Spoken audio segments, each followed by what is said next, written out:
Hello everyone, I'm Dr. Folu. I'm a family physician and a child health specialist. Today we'll be talking about neonatal jaundice.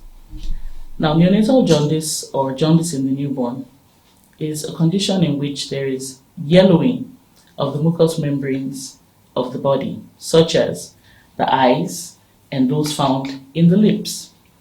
It's easy to identify jaundice in a baby that is lighter skinned and a bit more difficult in the darker skinned babies.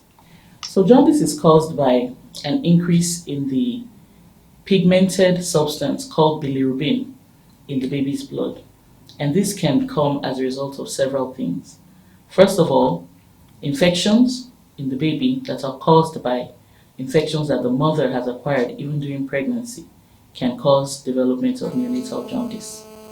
Jaundice can also be caused by incompatibility between the baby and the mother's blood groups, and this is quite common. Jaundice can be caused by infections that the baby has acquired after birth, and jaundice can also be normal, in which case it is within the values that are acceptable and that will not cause harm to the baby. When this value is exceeded, jaundice becomes an emergency, and the bilirubin that is present in the baby's blood has to be brought out as quickly as possible. So for clarification, if the values are within normal or acceptable and not likely to harm the baby, we call it physiological jaundice. And the treatment for that is actually no treatment. The baby is just observed by the healthcare practitioner, and the values are taken intermittently to ensure that there is no rise above an accepted or acceptable value. And the baby will be discharged as soon as this is determined. In other instances, the levels are very high or even extremely high, and the treatment depends on what exactly is causing the jaundice. So for instance, for those specific infections can be administered to the baby, and to bring down the level of the bilirubin as rapidly as necessary, the baby is put under phototherapy lights.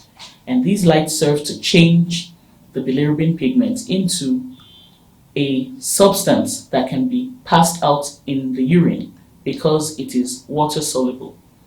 Now, when the values are alarmingly high, in which case they can actually do permanent damage to the developing baby's brain, then this requires a more urgent solution. And in this case, the baby is to undergo what we term an exchange blood transfusion. So the baby's blood is exchanged for blood that does not contain these bilirubin pigments in high numbers and replaced with this bilirubin-free blood.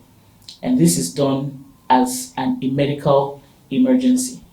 After this, the baby can still be put under the phototherapy to ensure that the level stays down until such a time that the baby is determined to be out of the woods. Again, neonatal jaundice can be physiologic, in which case it is harmless to the baby.